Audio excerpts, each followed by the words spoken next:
بسم اللہ الرحمن الرحیم۔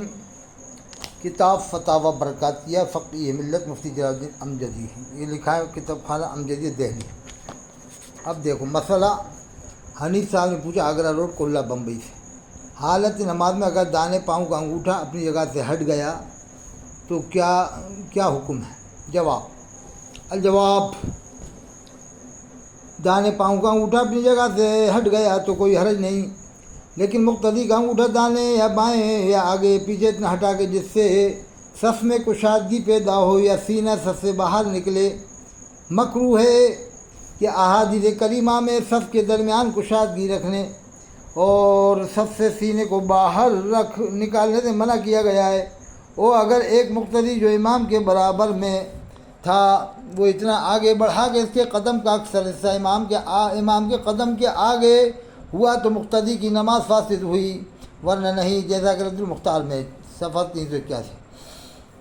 اور اگر منفرد تنہا یعنی اکیلا آدمی نماز پڑھ رہا ہے مسجد میں، اور اگر منفرد تنہا نماز پڑھنے والا قبلے کی طرف ایک صف کی مقدار چلا، یعنی 6 فٹ چلا، ایک صف کی مقدار کہتے ہیں 6 فٹ چلا، 5 فٹ یا 6 فٹ، ایک صف کی مقدار چلا، پھر ایک رکن ادا کرنے کی مقدار ٹھہر گیا، پھر اتنا ہی چلا، پھر اور چلا، رکنے کے بعد پھر اور چلا، وہ اتنا ہی دیر ٹھہر گیا تو چاہے کتنے ہی بار متعدد بار ہو، یعنی کتنے ہی بار چلے متعدد بار ہو، اگر وہ مسجد میں نماز پڑھتا ہو تو جب تک مسجد سے باہر نہ ہو نماز فاسد نہ ہوگی۔ ایسا ہی بحر شریعت میں بھی لکھا ہے، یہ صفحہ 113 میں، اور بحر شریعت صفحہ 113، یہ تو اس کتاب میں بحر شریعت میں بھی لکھا ہے، حوالے دیا نا بحر شریعت میں، یہ حصہ مطبوعہ 152 میں بحر شریعت، یعنی خوب چلے پھرے کئی بار متعدد بار چلے، ٹھیک ہے نا، چلا اتنا ہی دیر ٹھہر گیا تو چاہے کتنی بار چلے آگے پیچھے، یعنی کتنی بار چلے ایک صف کے برابر نماز ہو جائے گی۔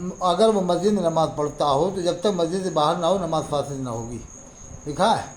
یہی مسئلہ دیوبندی لکھ دے تو کہیں گے صاحب دیوبندی نے ایسا لکھا، یہ لکھا ہے۔ وہابی کا ذبیحہ مردار کیوں ہے؟ کتابیوں کا ذبیحہ حلال کیوں ہے؟ یعنی عیسائیوں کا ذبیحہ حلال کیوں ہے، جبکہ دونوں ہمیں اہل سنت والجماعہ کے نزدیک کافر و بددین ہیں؟ جواب، کافر کی 2 قسمیں، اصلی و مرتد۔ اصلی کافر وہ ہے جو شروع سے کافر و کلمہ اسلام کا منکر ہو۔ پھر اصلی کافر کی بھی 2 قسمیں ہیں، منافق و مجاہد۔ منافق و کافر کے بظاہر کلمہ پڑھتا ہو اور دل سے انکار کرتا ہو۔ اب یہ لکھا ہے، دیکھیں، اب یہ اللہ نے قرآن میں فرمایا کتابیوں کا ذبیحہ حلال ہے، وَطَعَامُ الَّذِينَ أُوتُوا الْكِتَابَ حِلٌّ لَكُمْ۔ اور حضرت ابن عباس رضی اللہ عنہما نے آیت کریمہ کی تفسیر میں فرمایا طعامہم ذبیحتہم، تو آیت مبارکہ کا خلاصہ یہ ہوا کہ کتابیوں کا یعنی عیسائیوں کا ذبیحہ تمہارے لیے حلال ہے، کہ ذبح کرنے والے کا کسی آسمانی کتاب پر ایمان رکھنا شرط ہے۔ اور دیوبند والوں تو لاکھوں حافظ ہیں، وہ تو اہل قرآن ہی نہیں بلکہ لاکھوں حافظ ہیں، لاکھوں قاری ہیں، ان سے بہتر قرآن پڑھتے ہیں جو یہ لکھ رہے ہیں، ان سے بہتر قرآن پڑھنے والے دیوبند والوں میں آج بھی موجود ہیں، بڑے بڑے وہ مقابلوں میں حصہ لیتے ہیں قرأت کے اندر۔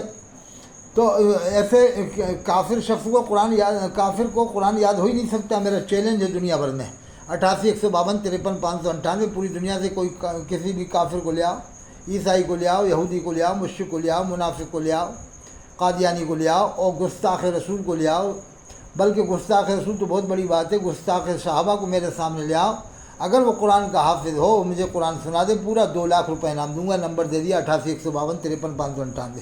بلا وجہ کافر بناتے ہیں لوگ، یعنی عیسائیوں کا ذبیحہ تو حلال ان کے لیے لکھا ہے، کتابیوں کا ذبیحہ تمہارے لیے حلال ہے، کہ ذبح کرنے والے کا کسی آسمانی کتاب پر ایمان رکھنا شرط ہے۔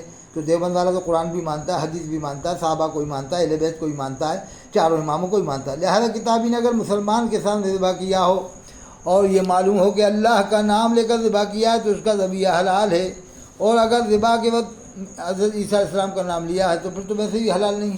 لیکن دیوبند والا تو بسم اللہ اللہ اکبر کہہ کر ذبح کرتا ہے۔ یہ صفحہ 225 میں ہے، کتاب میں نے بتا دیا آپ کو۔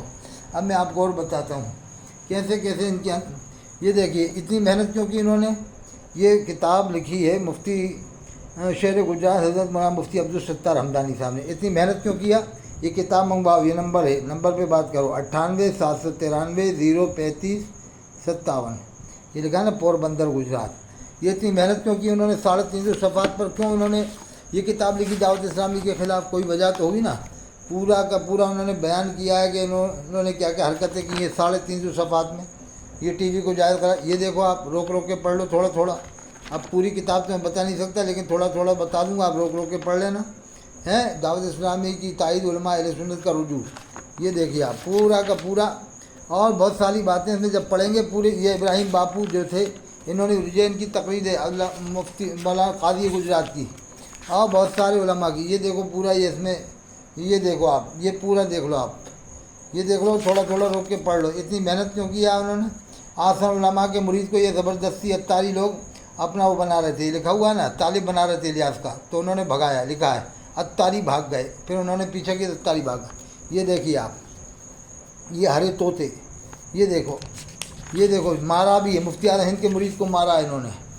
یہ دیکھو آپ پورا، پھر یہ کتاب کیوں لکھی صاحب اتنی بڑی؟ پھر ان کا دل ٹوٹ جائے گا، وہ بھی کہہ دیں گے چلو بھگا، ان دونوں کا چکر ہی چھوڑو، سیدھے سیدھے پھر وہ اسلام بیان کریں گے، اور یہ کہہ دیں گے کہ جیسے اطہر حسین قاضی ویسی اب ہمیں ہٹو الگ۔ جب یہ ہماری تائید ہی نہیں کر رہے بریلی والے، نہ ماریرا والے، نہ بلگرام والے، نہ ہماری کتاب بٹوارا، اور اس سے تو ہم کاہے کو ان کے فیور کریں؟